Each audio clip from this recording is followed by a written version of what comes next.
वहिनी तू अजून जागीच? अगं उद्या प्रयोग आहे ना, म्हणून जरा उशीर झाला. रंगीत तालीम होती. सुनील, सुनील पण येतोय. रात्र झाली म्हणून शिवांगीला सोडायला गेलाय. मधुकर, मला त्या दोघांबद्दल बोलायचंय तुझ्याशी. काय मस्त काम करतायत दोघे जण वहिनी. दुष्यंत शकुंतला.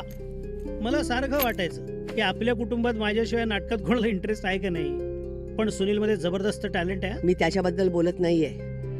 तुला कळतंय मला काय म्हणायचंय ते. वहिनी तू उगाच टेन्शन घेऊ नकोस. मी तुला सांगणारच होतो. खूप चांगली अगं ती शिवांगी. काय बोलतोयस तू मधुकर? अरे लग्न झाले तिचं. एक मुलगी आहे त्या शिवांगीला. हो, पण मग म्हणून काय झालं? तुझं नाटकातलं जग आणि खरं जग यात फरक असतो मधुकर. व्यवहाराचं, समाजाचं काहीतरी भान ठेवावं लागतं इथे. तू हे मला आधी सांगायला हवं होतंस. मला जर कळलं असतं ना हे असलं काय होणार आहे, तर मी सुनीलला तुझ्या नाटकात कामच करू दिलं नसतं. काय हे वहिनी? मुलीने असं फसवलं माझ्या पोराला. त्याला आपल्या आईला सांगावं असं वाटत नाही. हे तो लहान राहिलाय का आता वहिनी? आणि त्याने तुला सांगितलं नसेल, कारण कसं बोलावं काय सांगावं हे नेमकं त्याला कळलं नसेल. अरे नाहीच कळत त्याला काही.